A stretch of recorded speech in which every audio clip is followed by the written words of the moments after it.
Hi, this is Stephen Pearcy from Rat, the Rat Bastard. You're listening and watching Laughing Monkey. Stellar. Obviously, probably the biggest album that you guys did. I mean, it still is to this day. Yeah. Yep. So, a lot of those songs you have on there were really good. It was the full band. You guys were firing on all cylinders. And what I know changed a lot. I know you like to write alone, or you've said you like to write your lyrics and stuff. Yeah. Well, how that changes between the albums, I'm kind of curious about as a band to the years, because songwriting is different each album. You know what I mean?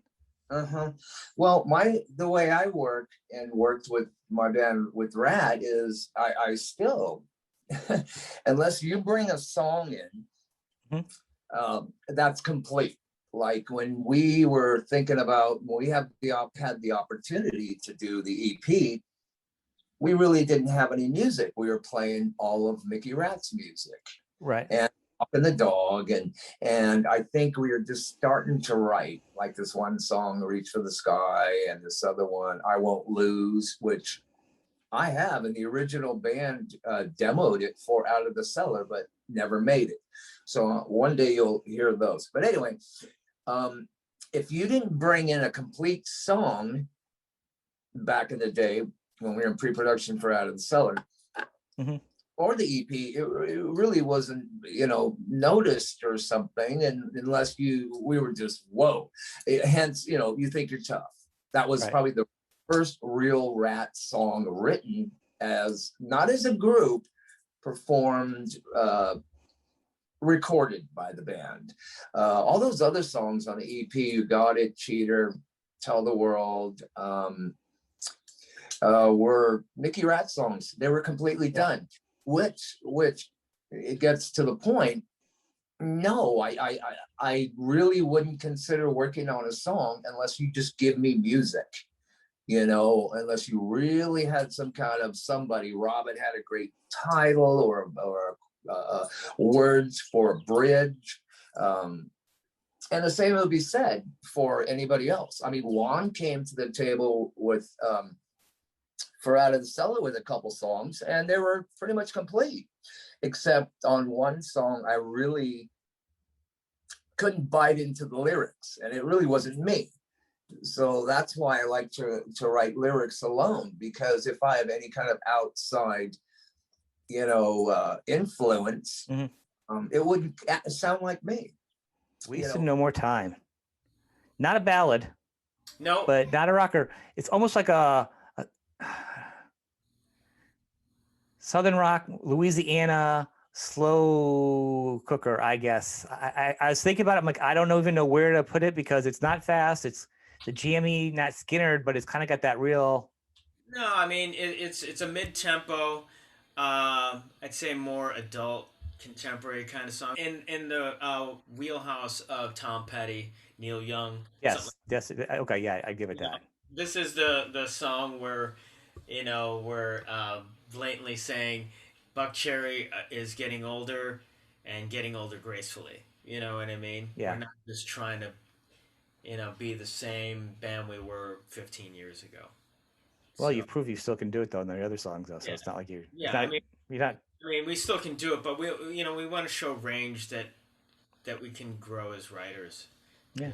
I mean, this is as strong as your first album. I think for us, this is also part of the spectrum of music that we like. You know what I mean? Like we also, you mentioned in another interview about Prince and all that, and the more funky kind of influence. But this is also, we love anything from Tom Petty to Neil Young, even John Cougar. You know what I mean? The spectrum is wide. Our riff, and then arpeggiated the verses with the same changes. Went to the 4 and 5 chord a few times for a pre-chorus, and then I'll record it in some very basic form, and then usually I'll put the headphones on, I'll turn on a mic, and I'll start singing. And on a good day, it comes out on the first try, which is actually what happened with one of us. And one of us came out in a single pass. Literally, almost every word, except for the last line of the chorus, which I got stuck on. And my wife who was my new girlfriend at the time, Yeah. was asleep on the sofa and woke up and said, trying to get home. And I got to give her props for that. Perfect. It was, it was a good song. It And is a for good sticking song. with me for 25 years. Right. Yeah, right. But Win-win. But that is, that is my process. It's like I've got to create some kind of a band, and then, Mhm. okay, now I'm the singer. What am I going to sing? And that's when I'm channeling. I don't know if it's coming from up there, down there, Yeah. in here, whatever. A lot of the time, the lyrics that come out surprise me. It tells me things that I didn't know were going on in my mind. It's A journey. really, it is a journey, and it's therapy. Attended the Contemporary Christian Music Awards a couple of years ago, and they kind of acknowledged me from the stage, and they said, well, there's Desmond Child, he wrote one of the biggest, worship songs of all time, Living on a Prayer. I got like a standing ovation, so, for one second, but that's pretty funny, It's really funny, especially the context of it. Now, because isn't there a line in that song, is there truth to it? Was there like, you were involved? This is like not a cult, but there's something that's infecting some of the lines in the song. It doesn't make a difference if we make it or not. Yes. That line was coming out of this kind of philosophy, out of a cult that I was living in at the time in upstate New York. And doesn't make a difference if we make it or not. The leader of it would always be saying, kind of with this blank stare, cold blue eyes, well, it doesn't make a difference. Doesn't make a difference. The truth is the truth. Doesn't make a difference what anyone thinks, kind of like, doesn't make a difference if we make it or not make it. It's like he had like the Zen kind of thing, and it made it into the song. And but it kind of worked because it said we got each other, and that's a lot for love. We'll give it a shot. So Yeah. it's like, we'll try even if we don't make it. And that kind of was a beautiful kind of strange influence, into the song. But John and Richie helped bring it together with this complete thought. So I'm very happy. I mean, whatever I lost, having been in, time and everything, it was made up for by the writing of that. And this isn't this, you want to please yourself, but you got to please the audience. No secret here. Guitar shows, Right. It's about probably 990 guys and like 10 women. Always. So And, clearly you want help. and standing like this. Yes. I can't tell you that. I'm so glad you're going with my husband's house to go to that show with you. Like when I'll hear, I'm like, I love it. So obviously you got to be able to mix up. You don't want to do valves to a room full of guys that want to hear your like shredding or rocking. So I mean, Right. At some level it can be, the predicament, a good problem because there are people that watch you, they like you, but then you want to please everybody, but please yourself too. It can be a kind of a challenge. I would think, maybe not. I mean, maybe you're like, I don't really care. I just play guitar, they show up, but they don't. Well, you're bringing up a lot of good, insightful, Sean, insightful, very good. I fell asleep on a dictionary last night. So. To me, not to get existential on this part, but you have to be comfortable in your own skin, right? Mm-hmm. So you have to understand what it is and who you are and what it is you do. So like we were on US tour before it got canceled in March, right, in 2020. And we were on tour with a great, I'm gonna say progressive gent band called The Arbitrary, right? And they go out and they just crush it every night. And, it's a lot of I don't know if they would classify it, but like a lot of the math complex, Mm-hmm. And me and my guys, we loved it. But we knew that when we go out on stage, we know what we do. We know who we are. We're going to go out. We're going to play some pretty tunes. We're going to play out some, our major sounding stuff. And Mm-hmm. we're going to do it unapologetically. So to your point, I really do. I can't play for the crowd. And I can't really play for me, I have to play just who I am and what we do. No, that's You know, but just pretty funny, you know. They're scaring the kids with their tattoos, right? Ron? Yeah, they're scaring the kids with their tattoos. Gene Simmons used to come backstage every night and critique our show, trying to be helpful. You know, he was really nice. And he was like, you know, what's with the goatees? And, you know, you go out there and talk about how your job sucks and all this. That's not what these kids want to hear about. And we used to have real artistic debates about, you know, these sort of topics. And funny thing is like maybe 6 weeks later, I bumped into Gene Simmons and he's grown a goatee. You know, remember I had a goatee. I was the first guy to have a goatee. I was right. You actually, before Chris Cornell and all these, right before all those bands came out. And there's Gene with this stupid looking goatee on his face. And I gave him a lot of crap for it. Like, oh yeah, 70s rock band. Huh? What happened there, Gene? You know?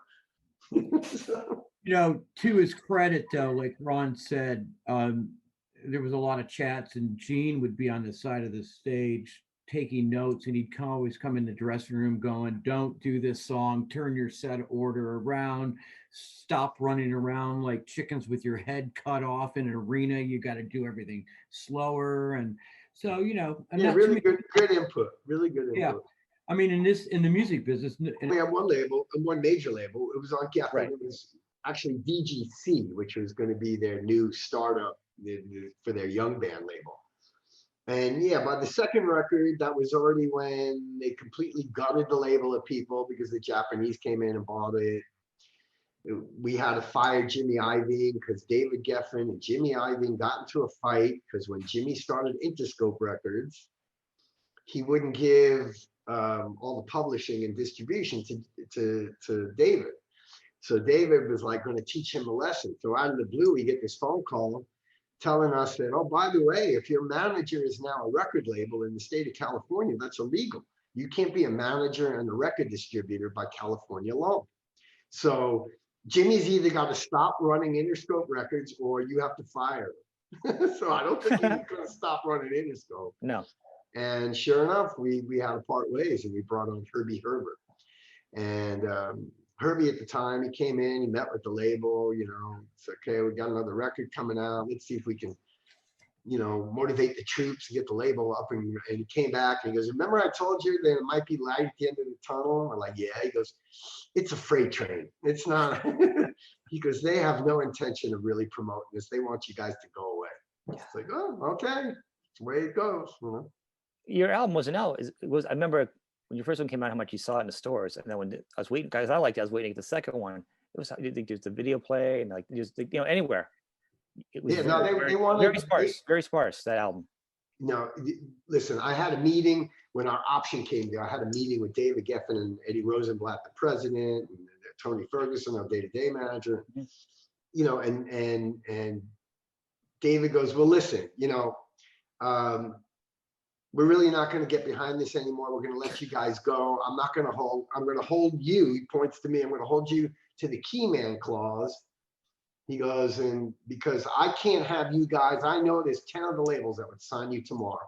And I can't have you going over to Elektra or Epic or Capitol. And if they break you, it makes Geffen, my business, look bad. Now, I have a history of doing this with Don Henley and Neil Young. You know, I'll just put you on the shelf. And I remember the line, he goes, I collect artists like I collect my artwork. And if I want to put you on the shelf and just look at you every once in a while, that's what I might do. Abaddon on drums and Clive Archer still on vocals. By this time, we all had between us one battered copy of the Satanic Bible. So the front of the Bible, the Sigil of Baphomet became the logo. Yeah. And then Abaddon drew this logo, which later came out, it was copied from something else, right? Because Conrad showed me it one day when we were training together. I was like, he put all the spikes on and stuff. The Sigil of Baphomet has been around for centuries. Okay, so there was nothing designed. It was just copied and stuck together, traced and put together, right? Welcome to Hell or In League with Satan was a standard old English font. We then took names from within the Bible. because we thought, right, we're going to do all this with the image and blah, blah, blah, blah, blah, all that kind of stuff, the songs. A lot of the early material was written before Conrad joined the band anyway. The name was already there. The name came around by a guy who used to hang around with the band. We were just sitting around one day thinking, hey, you know, we should have a name. And this guy sitting in the background went, what about Venom? We went, that'll do. It was all as quick as that. There was no real thought process put into it at all. It's hilarious looking back at the impact of the name and just, you know, those beginning non-decisions. No, there was no master plan. There was no blueprint. House of Pain in like literally like 10 minutes. And we kept playing it. Tim was just like, because I know back then it's like, oh, ballads. Every band had a ballad. It wasn't like that for us. It was like, it was a song that I loved because I loved Tuesdays Gone by Leonard Skinner was like one of my favorite songs, right? So I was like, I like the way that song makes me feel. So I kind of wrote something in that, you know, makes me feel the same way. Gave it to Tim, and it took like a year to write the lyrics because he goes, I don't want to just write some stupid thing. I go, I get it. But we still practiced it all the time. You know what I mean? We practiced a lot of those songs a lot. And then we rehearsed. Gotta Walk. Like, where'd you come up with that idea? Because it was just like, it had a groove on it. It's just. That had a groove on it, but that was me going, I love Billy Gibbons. I love ZZ Top. Okay. It was a total rip of LaGrange. It's like the harmonics and stuff that I did. I go, I want something that sounds kind of ZZ Top-ish, you know? My influences, rock and roll, we all had kind of the same influences, but we had so many other influences, each guy that would bring to it, then it would sound like Faster Pussycat. But like I was a huge U2 guy. And Nonstop to Nowhere on our third record starts because I remember seeing U2 and they played MLK, which is a song that just has a low keyboard. And I go, I love that. I want to start a song like that, you know, and I want to have a guitar line that goes through the chorus like they do, or like the Babies used to. Two different bands, but the style, there was something about some of that stuff. I go, I want to incorporate this into whatever. And it doesn't sound like bands, but you know, it's your influence. No, that's not the point. Yeah. Pussycat is going to do the best. Yeah. You know, it's like, okay, well, Guns N' Roses is going to be this kind of more off the side boutique because people thought they were just too weird. They were too much to handle also, yeah. Yeah, it's a big myth that, you know, especially with Junkyard, that they were signed because of Guns N' Roses. Guns N' Roses was not a success yet. So I just think it was a t-shirt and the hype, you know? Which the t-shirt didn't hurt. The story about the t-shirt was basically the guy who now owns Cleopatra Records, Brian Pereira, at that point he was running a t-shirt place, a silk screen place. So we went in there and we were like, dude, you know, we want to make just some shirts and give them away. And we made about probably 60 or 70 shirts.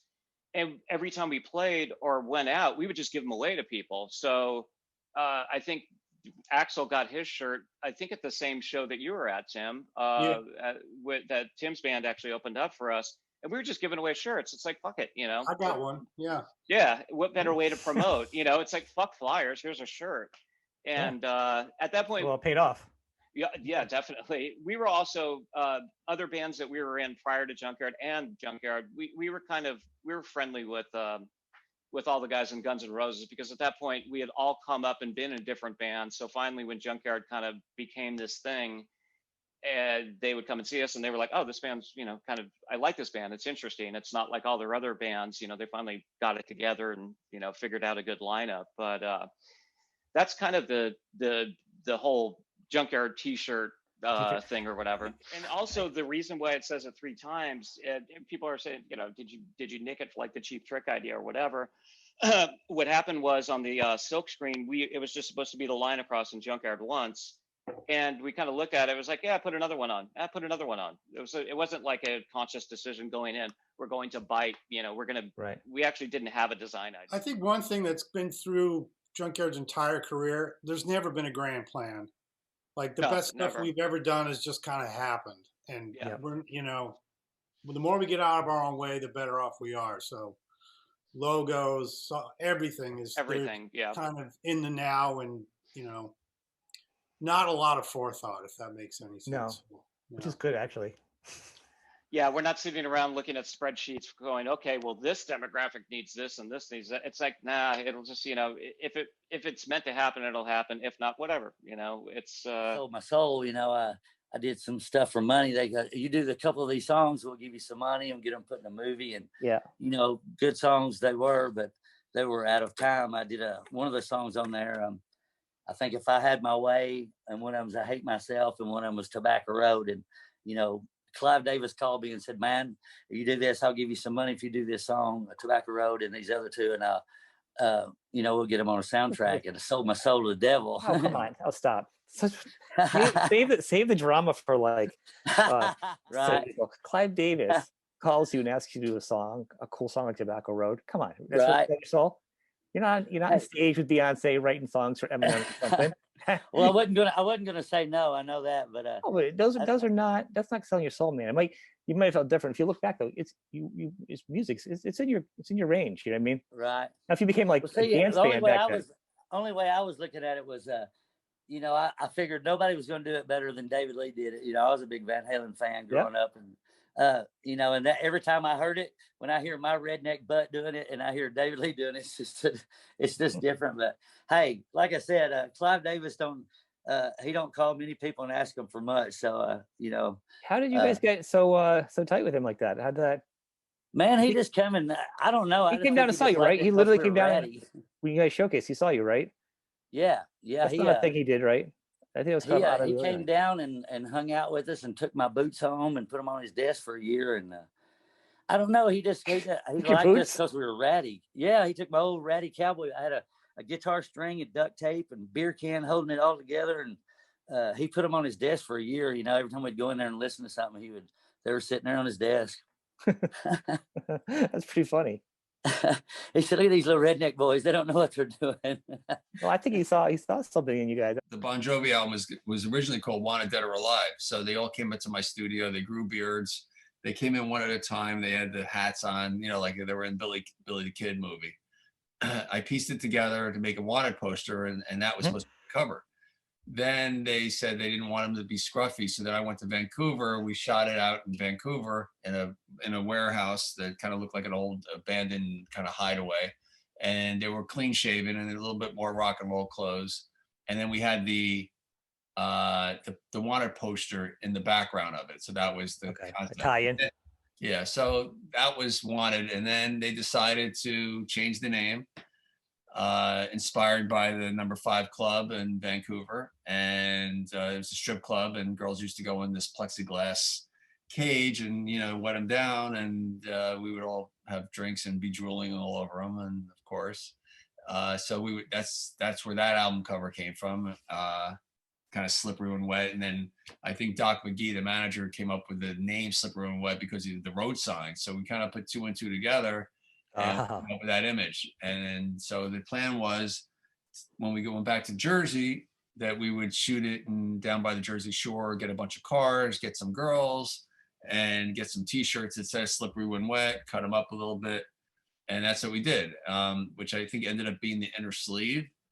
And then one of the girls that we found on the beach is Angela's the girl with the really big breasts that we put front and center. Yeah. And we asked her if she wanted to come in and be on the cover. So that was the plan B, is to put her on the cover. And the back cover would be them washing the cars and washing the girls and the whole thing down the Jersey Shore. It was the PMRC was going on, where they were putting labels on a lot of the albums that were a little sexually, the content was a little, sexual. And they didn't want to take any chances, and Walmart and some of the big chains pulling that record. And so then we had to come up with something else. And then in the final hour, John came over to my studio. He said, Mark, I'm coming over. I have an idea. Just have a black plastic bag and a spray bottle to wet it down. And I just set it up. He came over. I sprayed the water bottle, and he wrote Slippery When Wet. And he said, that's it. I said, do you want to see the Polaroids or anything? He goes, no, just take a picture and send it to the record company. And that was it. How did he do on your album? No one ever sees him. Oh, Mick Mars. Oh, he's such a darling. I miss him so much. We lost contact. I don't know why. It's not like we had a fight or anything. He just you were on the album, and I don't know how. Like, that's such a small little nugget. And he's very rarely on any albums. We became friends, and via my old manager, my previous manager, hooked us up for a songwriting session. And we literally hit it off immediately when I said, when he compared a song to, he's like, we were writing something and he said, yeah, it's like that Motley Crue song, da da da da da da. And I said, sorry, no offense, but I don't like Motley Crue. And I didn't know that he was in Motley Crue. and I said, and I'm really sorry, but I've never heard of you.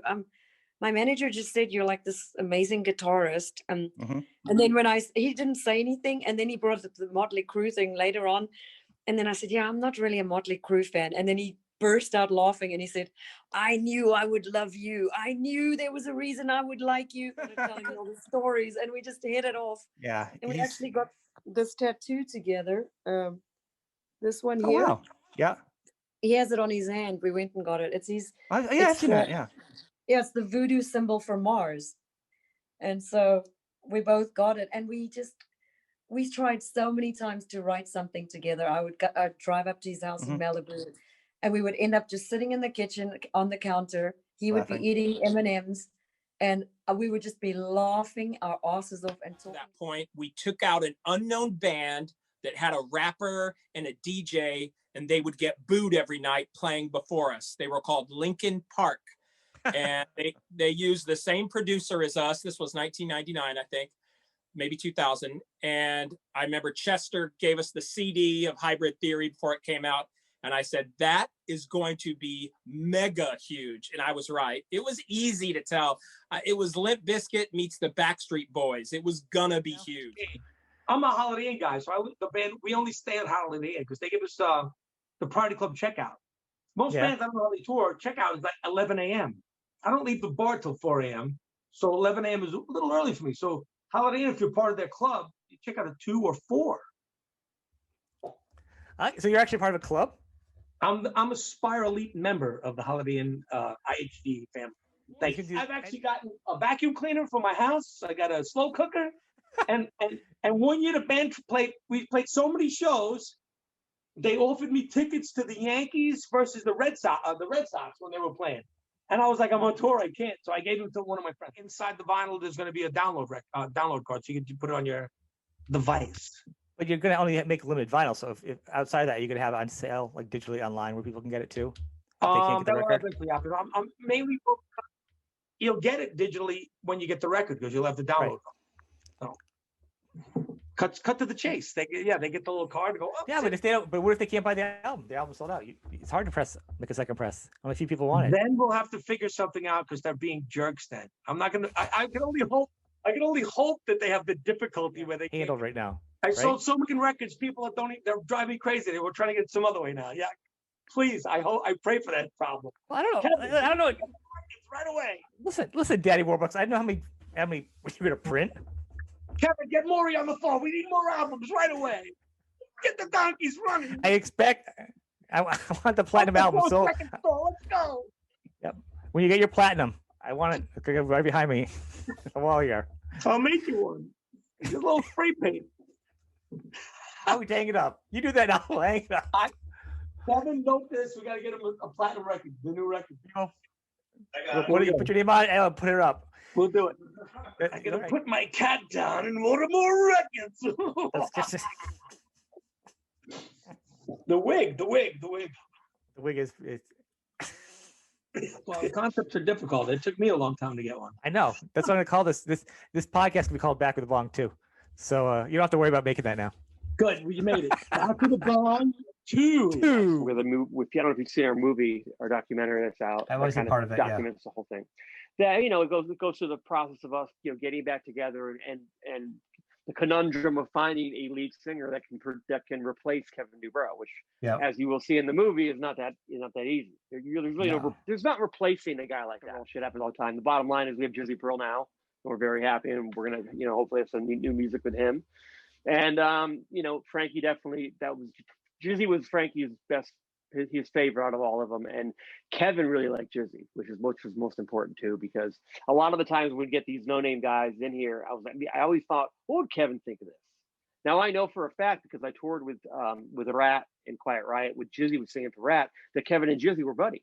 Mm-hmm. And they weren't like super tight, but they got along, they respected each other, and they were cut from a lot of the same cloth as far as just focused on always being a great frontman. So I think that we finally got, I think that now that Jizzy's back in the fold and things are solidified, we're right where we need to be. When Frankie first fell ill, we had a show in Dallas, Texas, and Frankie called me asking if I knew any drummers in Dallas that could learn the set and be down there in 5 days to play it.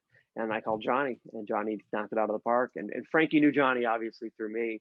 And they were on good terms. They always talk drums on Facebook and shit like that. So it was kind of a no-brainer. Just kind of fell into place, and I'm glad it did. Well, I think it's good. I'm glad to hear that, because it's like Frankie was kind of like talked to Kevin's mom. There's always like an honor and respect of like carrying on the torch if somebody leaves the band or passes away. Just it feels right doing it like that. Exactly. It's not like you're just doing it like with everybody, all the chips, all the cards were on the table. Everything was all out in the open. It was very it happened very organically. I mean, it was an unfortunate situation, but I'm glad it at least unfolded the way it did, because it kept everything going and kept everything on a positive level by having someone we like working with all around, like Johnny. I had another similar thing like that with Ed, where he came to a show of mine at I was opening for Jeff Beck at this venue in Los Angeles called the Nokia Center, and Edward came down for the sound check, and he stuck around for the show. And while we were playing at sound check, we were working on this really hard song, which is called St. Alfonso's Pancake Breakfast. And it has a really, really hard part that I learned to play on guitar. It was never meant to be played on guitar. It was for marimba to begin with. Anyway, backstage, he was like, what the hell was that thing? Like, what were you playing there, And I tried to show it to him. He's like, I could never play that. And of course, technically, I think he could. It would just take him a while to, but the whole point was like, here is, Edward Van Halen at my show and saying, hey, how are you doing that? I could never do that. It's total role reversal compared to like me being a kid going to his shows and be like, how are you doing that? And he's like, oh, it's like this, or, so it was such a great thing to be able to have that experience. This quote is, I believe it's Mark Twain that said, when all your freedoms are taken away, only the outlaws will be free. And I've taken that to heart for my whole life, and I'm just like, somebody's like, now isn't weed illegal in Texas? I'm like, yeah. I was like, so you do everything everybody tells you to every time, or like whatever, like that's how the Nazis got as far as they did. Yeah. You know what I mean? It's I feel like it's my patriotic duty to stick my middle finger up to the government sometimes, Well, we appreciate you smoking as much weed as you do to keep the Nazis out of the country. So I salute you on that one. So how did you end up with Cradle, Filth, and then keyboards? How did that evolve to that point, at least? So we get man, looking back at that now, I got the call, and it was just kind of like answering to the call. I was like, I don't know if I can do this. I don't know if I'm going to be any good. I was in like my first semester at university. I mean, I have classical training in both singing and piano. And I was like, I don't know if I can do this. And I tried out and I got the job. And it was really strange because the band is based in England and I'm all the way in near Toronto. That's something like, what circle do you travel in where they're calling you for a tryout with Cradle, Filth, and you're a student, and then they're like, how did they get your number? How did that evolve? You? It happened because when I was hired, they had a tour coming up in America, like North America. Yeah, that's where I was located. And at the time, the former guitarist Paul Allender was living in Minnesota, and he asked someone out there to do it. Melissa Furlack she was with Visions of Atlantis and quite a few other bands, and she was like, I can't do this, but you should choose her. And they chose me. I was very lucky. I was very, very lucky. Right place, right time, made it work. And it's never a position I saw myself in. Like I took it gracefully, and I was very grateful for it. And were you a fan of them before? No, I hated Cradle, Filth in high school. I thought it was like some of the worst music I've ever heard. Looking back now, I think I was just talking about Danny's voice. No offense to him, but it's just not my cup of tea. And I liked the music. I loved the symphonic element of it. I love Sarah Jezebel Deva's voice. I love her.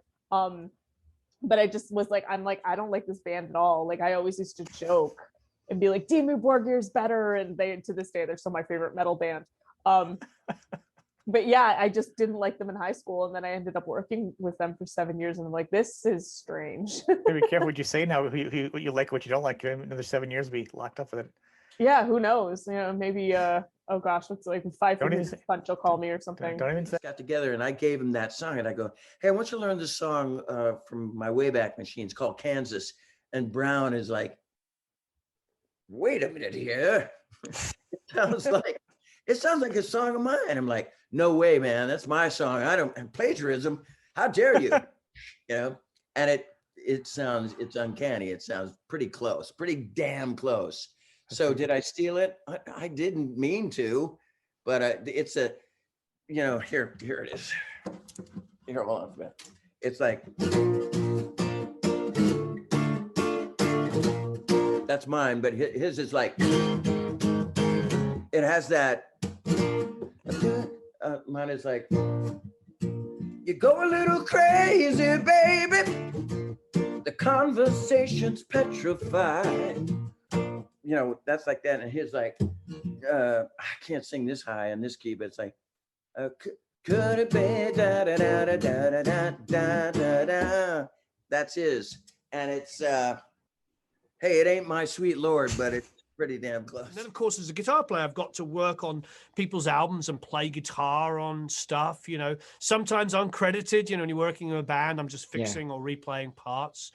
It's just part of what you do. Sometimes credited. Then I've had some really cool credits. I remember I did 3 Ace Frehley records, and on one of Ace's records, we had Slash and Ace do a dueling solos, like on the couch, which is over there. And it was a cover of Emerald by Thin Lizzy. Yep. And then, Ace had to go off on the road, and he went off and did some shows, and he calls me up and he goes, Warren, I can't figure out the frickin', I haven't got time to do the harmony part. You do it. So I just did that for, so I did that part. It's very like kind of Spinal Tap, that moment. If you remember that harmony part. So I did it and, sent it to him, and he really enjoyed it. And, so the album comes out, and it's like, first of all, it's a cover of one of my favorite bands, Thin Lizzy, So right. It's Thin Lizzy, Emerald, has the musicians listed, guitars, Ace Frehley, Slash, and Warren Huart. I mean, you don't get better than that. Yeah, you don't get better than that. If you could think of being like a 15-year-old kid, being a rock guitar fan, and somebody was going to say to you, Sean, in 30 years time, you're going to be on a record with these two like rock superstars. You'd be like, I'll take it. Yeah. But Muddy calls me one night and he goes, hey, come up to this house in the Hollywood Hills. He gave me the address where the studio is. I'm making a record with a band, and they're like 1960s hippies, like Rolling Stones, falling down drunk on acid. Yeah. They look like they're like right out of Haight-Ashbury, which they are. And they look like we're trying to make a record and their drummer just passed out. Come up to the studio, bring your sticks, the drums are here. And so I literally get in my car at 9:00 at night, drive up the Hollywood Hills to the studio, and there are all these like crazy looking hippie people outside smoking. And it was this total tripped out scene, like right out of a Fellini movie. And Muddy comes out and he grabs me, he goes, great, thanks for coming. And literally they're carrying the drummer out, and he's just like literally dragging his feet. And so they're like, he's like, this is my buddy Adam. He's going to help us finish the album. And they're like, oh, cool. Thanks for coming. And, everybody was a little suspect, but Muddy was like, listen, do you guys want to finish this album or not? Adam's a great drummer. And they're like, okay, cool. So we literally put on headphones and they start showing me the songs, and we just start recording. And it was really right out of a movie. It was just like, it all started to flow. It was all magic. And it was just this trippy 60s psychedelic music. And I was like, this is so cool. But it was also very shambolic, where it was just at any moment, it's just going to completely fall apart. And if you know that band, or you learn about them and you see that documentary Dig, documentaries, you'll see that that's what makes it so great, is at any second, it might implode, and it might implode a couple of times a night. And it didn't while I was there. I cut the drums on that record, and it worked out great. And so came time for the next record, and those guys had kind of gone up a notch, and people were starting to know who they were, and they were getting some notoriety and success. So they rented this giant house in Echo Park to do the album in, and Muddy was again producing. And so Muddy said, I want to bring Adam into play. And they said, hey, he's great, bring him in. So that's how I got the gig playing on those, is Muddy was producing, and Muddy brought me in, and I got to spend the month cutting drums on the Strung Out in Heaven album with those guys. And they asked me to join the band after that album. And this was during the Dig shoot, where there was cameras all around and we're trying to make a record. And there was a lot of craziness involved, and a lot of other things like substances and craziness and all sorts of it made it more of a dangerous kind of strange rock and roll scene than I guess I would be more comfortable in. Yeah. And so I just knew this is probably not going to be a good band to join. Plus I had a band already we were getting ready to put out another album. So I rolled the dice and I said, I just don't feel right about it. And I had to decline the offer, but I definitely I appreciated being offered the gig. But just pretty funny, They're scaring the kids with their tattoos, right, Ron? Yeah, they're scaring the kids with their tattoos. Gene Simmons used to come backstage every night and critique our show, trying to be helpful. He was really nice. And he was like, what's with the goatees? And, you go out there and talk about how your job sucks and all this. That's not what these kids want to hear about. And we used to have real artistic debates about, these sort of topics. And funny thing is like maybe 6 weeks later, I bumped into Gene Simmons and he's growing a goatee. Remember I had a goatee. I was the first guy to have a goatee. I was before Chris Cornell and all these, right before all those bands came out. And there's Gene with this stupid looking goatee on his face. And I gave him a lot of crap for it. Like, oh yeah, 70s rock band. What happened there, Gene? To his credit though, like Ron said, there was a lot of chats, and Gene would be on the side of the stage taking notes, and he'd always come in the dressing room going, don't do this song, turn your set order around, stop running around like chickens with your head cut off in an arena, you got to do everything slower. And so really good input, really good input. Yeah, I mean, in the music business, we have one major label. It was on Geffen. Right. It was actually VGC, which was going to be their new startup for their young band label. And yeah, by the second record, that was already when they completely gutted the label of people because the Japanese came in and bought it. We had to fire Jimmy Iovine because David Geffen and Jimmy Iovine got into a fight because when Jimmy started Interscope Records, he wouldn't give all the publishing and distribution to David. So David was like going to teach him a lesson. So out of the blue, we get this phone call telling us that, oh, by the way, if your manager is now a record label in the state of California, that's illegal. You can't be a manager and a record distributor by California law. So Jimmy's either got to stop running Interscope Records or you have to fire him. So I don't think he's going to stop running Interscope. No. And sure enough, we had to part ways and we brought on Herbie Herbert. And Herbie at the time, he came in, he met with the label, it's okay, we got another record coming out. Let's see if we can, motivate the troops and get the label up. And he came back and he goes, remember I told you that it might be light at the end of the tunnel? We're like, yeah. He goes, it's a freight train. It's not. He goes, they have no intention of really promoting this. They want you guys to go away. It's like, oh, okay. It's the way it goes. Your album wasn't out. I remember when your first one came out, how much you saw it in the stores, and then when I was waiting, guys, I was waiting to get the second one. It was there's the video play and like just anywhere. It was they wanted very sparse that album.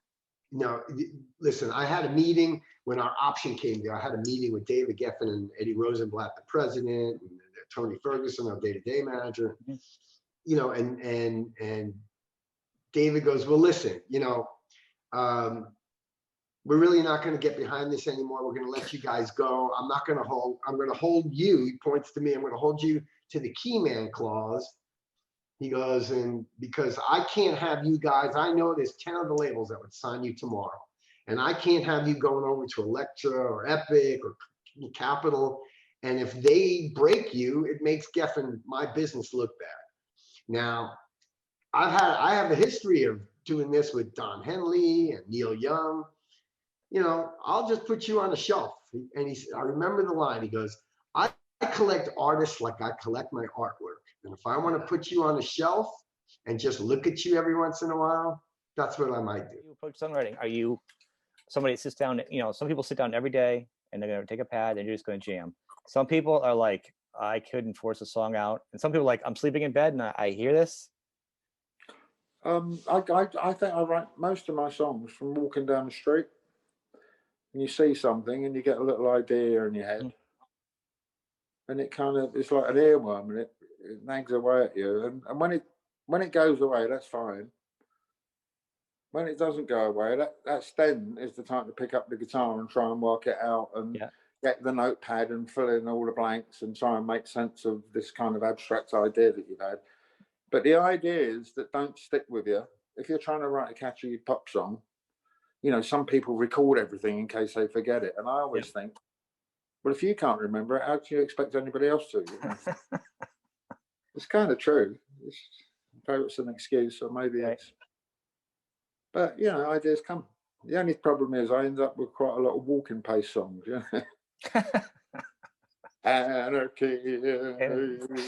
Nothing is slower. Motivated me to, follow this path, this pauper path. And I started out playing drums. I just gravitated, right? I was always banging away on pots and pans anymore. I went to go start a band when I was a kid, I think 11 years old, with some friends in school. And I pointed to one friend, he was a guitar player, another friend, he wanted to sing. And I had like 3 friends that wanted to play drums. And, I'm like, so nobody wants to play bass, huh? I'm like, I guess I'll be a bass player, fine. And, by default, and it turned out to be a pretty good decision. Yeah, I play guitar. I don't call myself a guitar player. I play guitar. Well, you play more than cowboy chords, though. I'm a cowboy chord kind of guy, and I can write guitar parts, and textures, and I can map out and orchestrate, guitar parts for songs. But I wouldn't just pick up a guitar and go, hey man, I'm gonna sit in and just blow.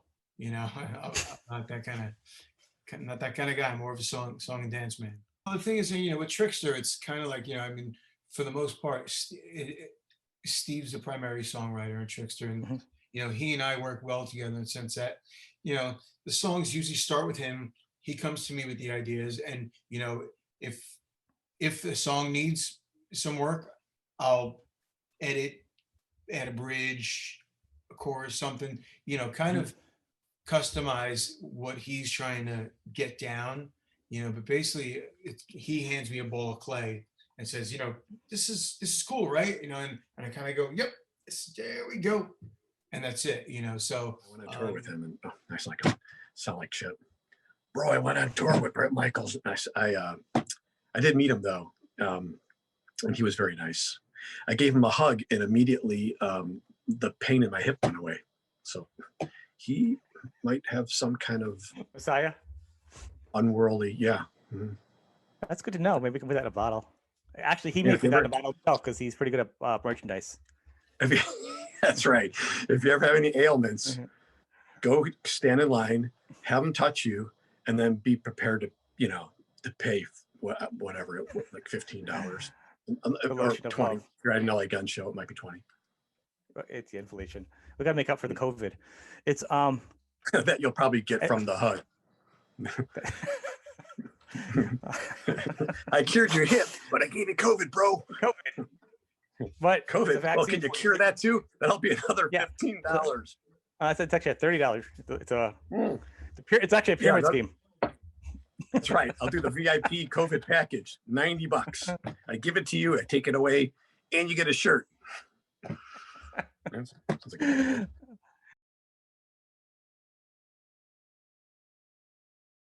Yeah, it's a very prestigious drumming gig. It's very intense.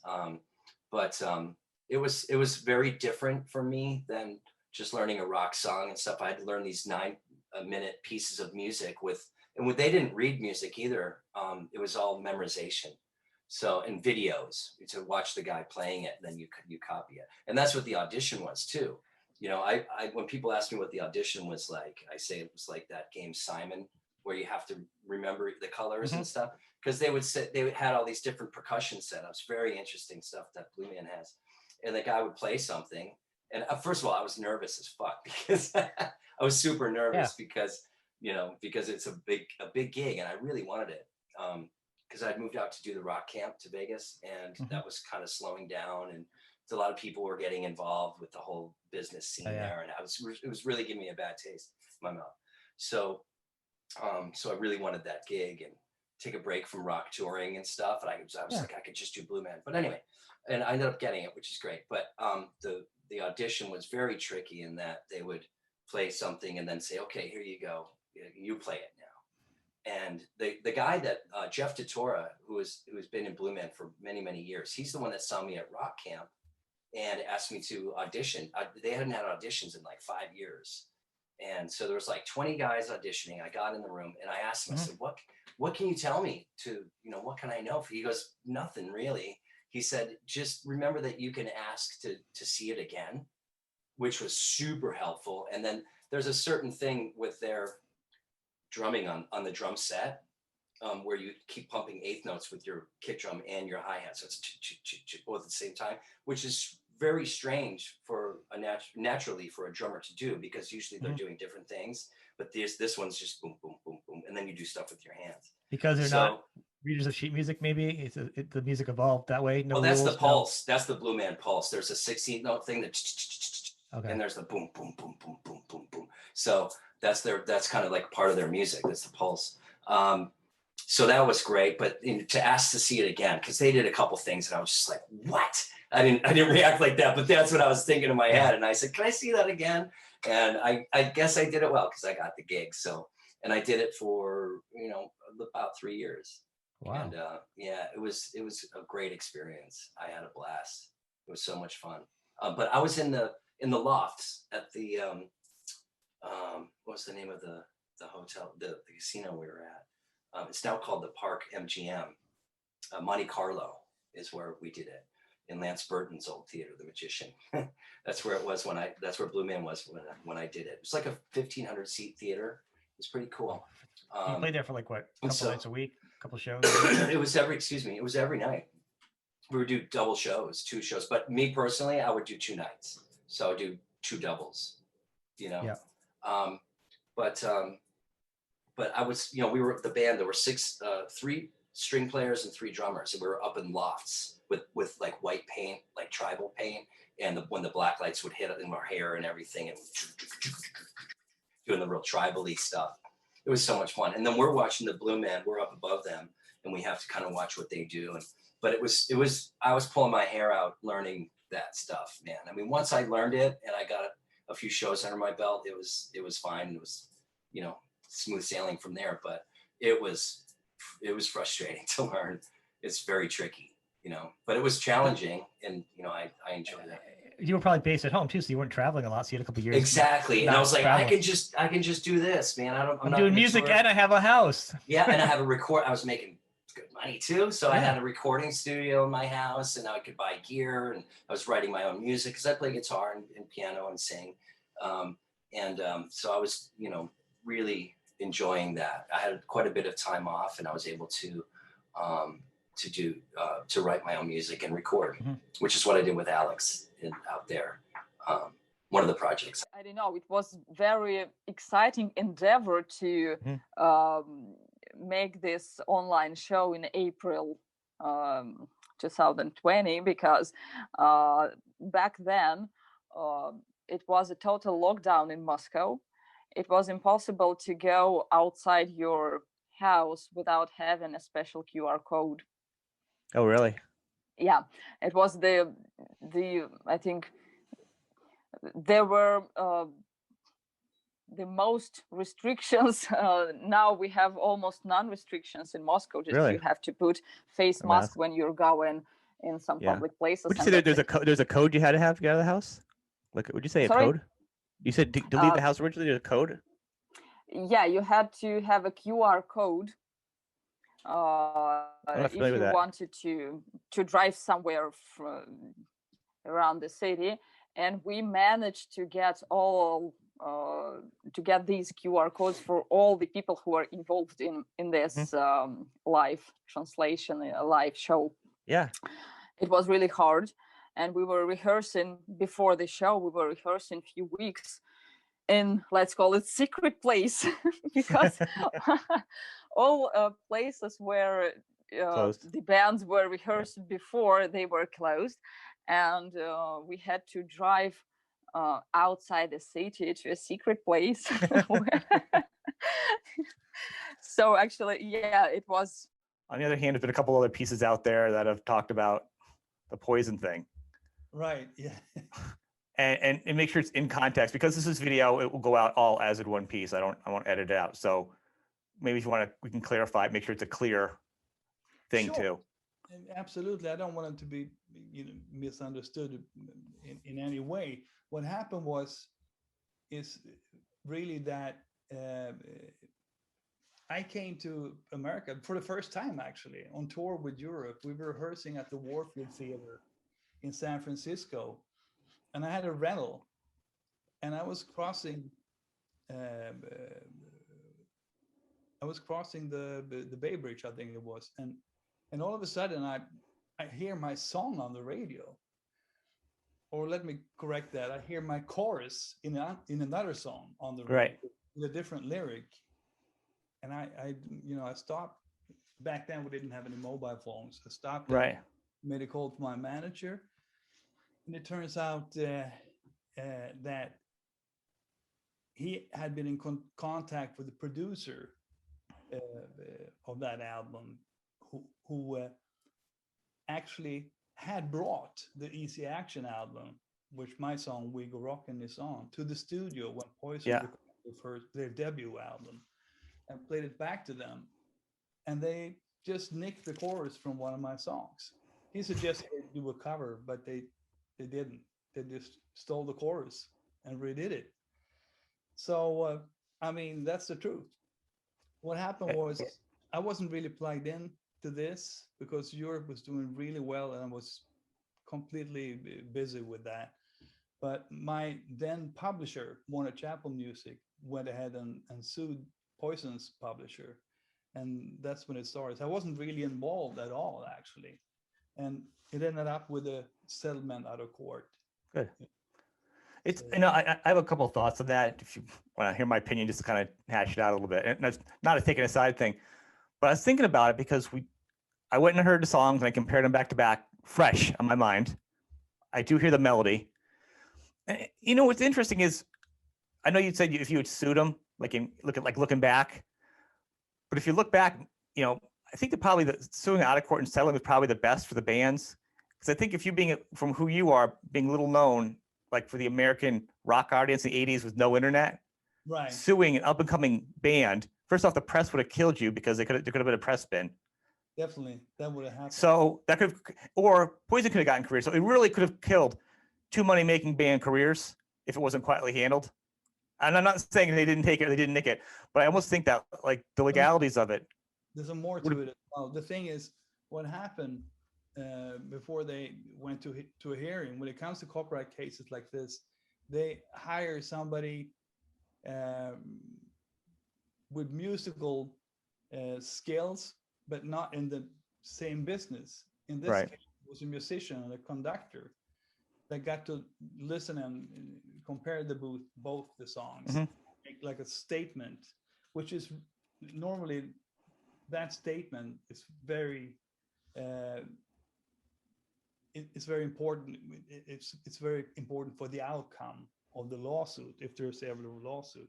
And he said, not only did they steal the chorus, they unintentionally stole part of the band name. He was claiming that that's a common thing when it comes to plagiarizing songs, that you steal more than you intended to do. So he claimed that I Want Action was actually Easy Action. Here's the thing. I've heard a lot of things that I read in magazines over the years when I was growing up.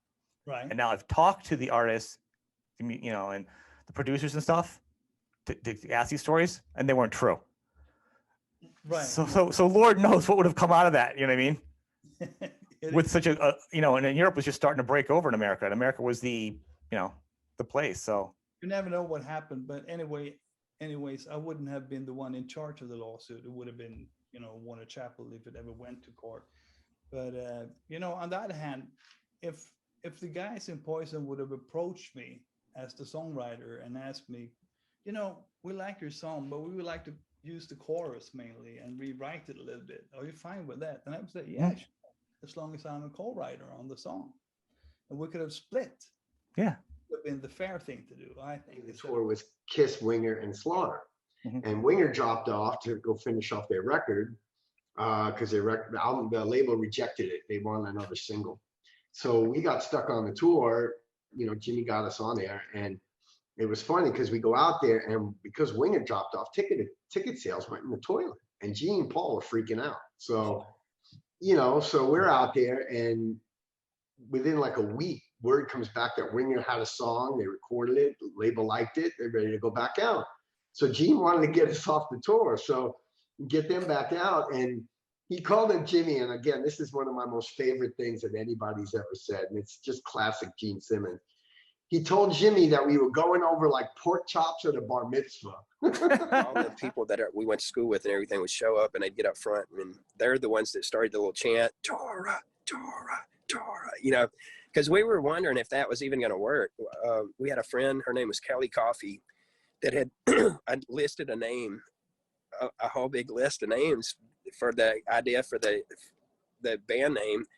And Tora Tora, of course, came off the Van Halen Women and Children First record. It was a little 30-second intro in there, and she had that down, and we were like, yeah, man, let's try that one. And we went to do this gig downtown in not Nashville, but downtown in Memphis. There was a place that we would go, and they had an open mic jam kind of thing for young underage bands and stuff. And we went and did it, and sure enough, man, people walked up front and started doing the chant. It was kind of like the toga chant out of Animal House. So we just said, man, that might really stick. It might work. And it was just amazing. It was a warehouse, and it was like right in the center of town, right in the middle of Memphis. It's right next to our Coliseum. It was next door to a Coca-Cola factory. So our guitar player's father had rented this space, and he was storing some things in there. It was actually 55 gallon drums. They were empty, and he had them in there, and we asked if we could rehearse in there. And we ended up pushing all those drums to one end of the room.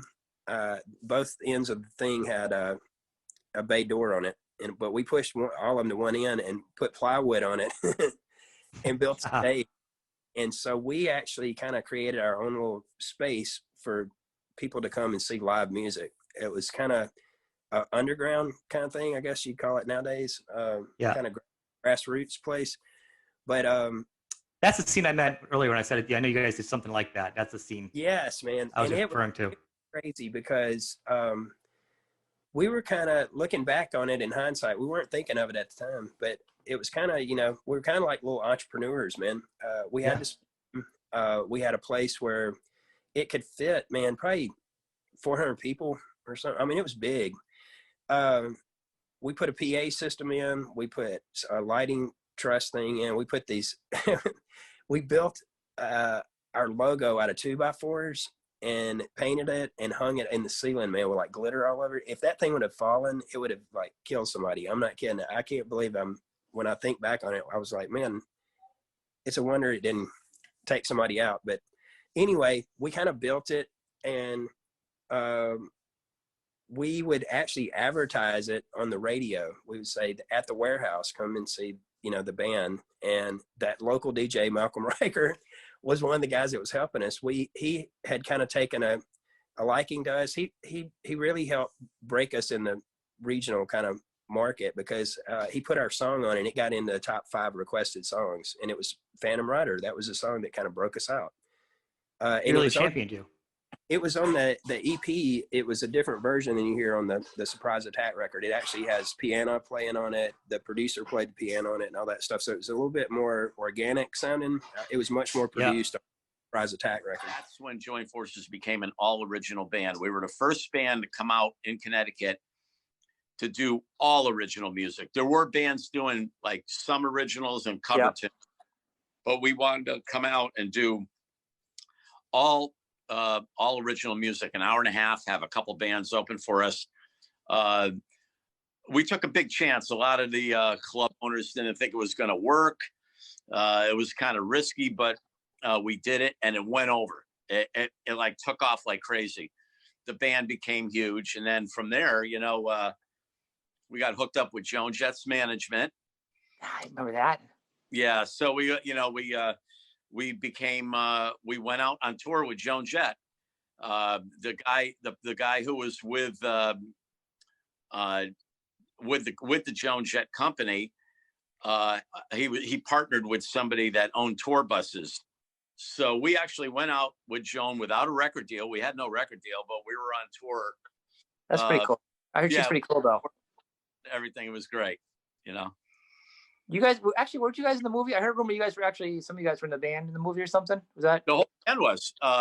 Yeah. Light of Day, right? Yeah. So we get done with the tour with Joan. We did a whole East Coast tour with her. And a few months later than that, we got a call saying that, you know, Joan was going to be in a movie. Yeah. And for a band.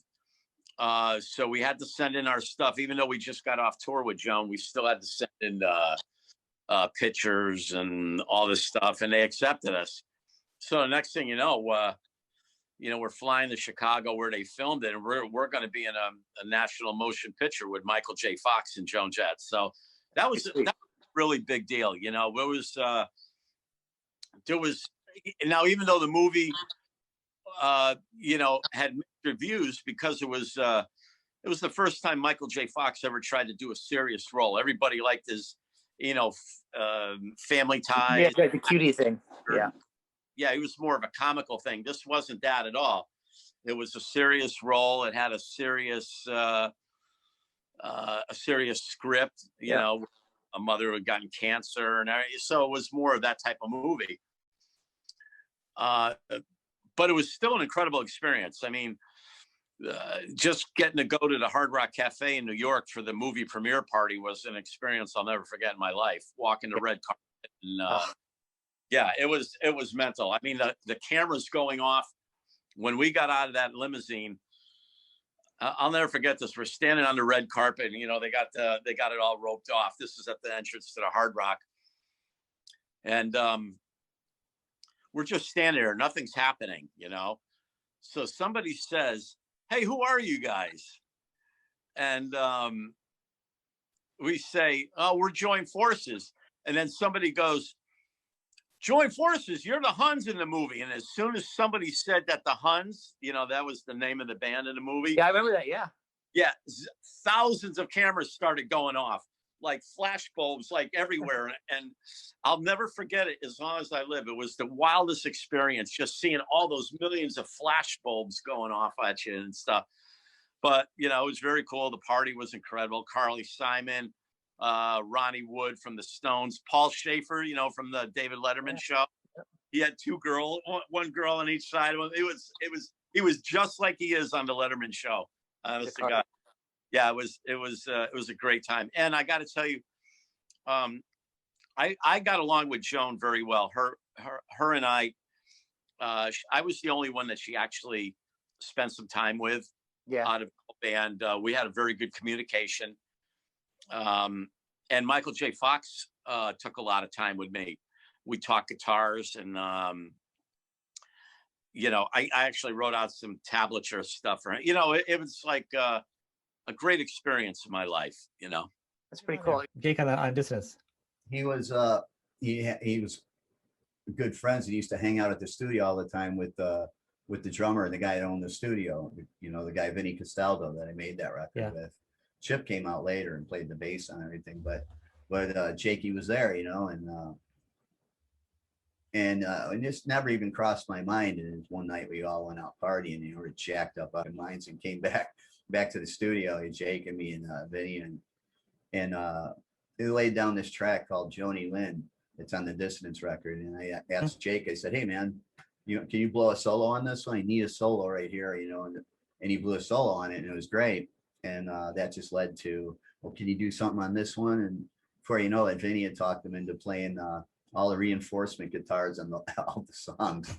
That's crazy because he was for a while. I mean, obviously he's a legendary guitar player. Yeah, he's but great. he chilled out for a while. Where no one, like, you know what I mean, he wasn't kind of under the covers for a while. So like whenever you hear him on something, everyone just jumps for it because well, nothing worth his while was coming along. You know, his after the last things he'd done, you know, he's waiting to do. He wants to do something, you know, great again, and so not a whole lot came along, but. He also had problems and stuff like that kept him under the radar. That's not really my place to tell. No, but I think from Ozzy, but Badlands was just freaking ridiculously awesome. I love that. He's so much better than I ever knew he was. You know, I didn't really, you know, pay too much attention to him. You know, I mean, we toured with him and stuff, but you know, I really didn't listen to him much or look him up or anything. And then when we were hanging in the studio and stuff, we'd put up a few videos. You know, during there, you know, doing the night or the session and stuff, and I'd see it, and then I'd hear him, and then watching him playing on my songs, it's like, it's not his cup of tea, it's not his style or anything, and that's why we probably would never. We discussed maybe we should get in a band together, but it's like apples and oranges, you know what I mean? But he did a great job. I want to go over is you got your guitar back, your purple guitar. What happened with that? Well, ever since I first got that guitar was right when we were demoing Animals and Human Intelligence, and I got it, and it was like pristine, you know, and so it's tore up, you know, and I used it for I had endorsements with other guitars and stuff like that. I never used them. I lost the endorsements because I wasn't using them. They come to see it, you know, sneak out to see me and stuff, and that's all I used unless I had a broken string was that Les Paul. Every show, every record and stuff, because it just fit me great and it sounded great, and so that was like one of the only things that I still had left and took with me when I left the band in 2001, you know. And make a long story short, our landlord in the building we lived in, I was a witness to him murdering a hooker, and so everything we were getting shuffled out into the street like right away, and we needed money bad, and that was the only thing that I had that could you know, that would help enough to get some money. So I begrudgingly sold it, but to a fan, it was to a fan. Yeah. Got the money and made an agreement that, you know, if you ever sell it, I know where it is now. And if I ever can get it back, you know, or something. And hopefully, are you going to do any touring with this album as COVID kind of does support your album at all? I don't know. You were so laid back about everything. Huh? You were so laid back about everything. You're like, I don't know. I couldn't imagine ordering food with you. You'd make me crazy at a restaurant. What do you want, Steven? You're like, do you want to get, whatever you want? I'd be like, Steve, I'm starving. Before we get to the restaurant, decide what you want, Steven. I have no problem ordering food. And I don't really have a problem making music for such decisions, but touring, it's such a strange world out there. Really wonderful time. Should I put my Trixter plaid shirt back on just to have continuity? No. Just to be with you is more than enough. That is such a bad. I know. I can't believe that's not playing in the back. Hey, this is Eric Martin from the band Mr. Big, and you're listening to a real interviewer, Sean Ratchus on Laughing Monkey Music. Take the G off of laughing and put a laughing and talk like with an Irish accent.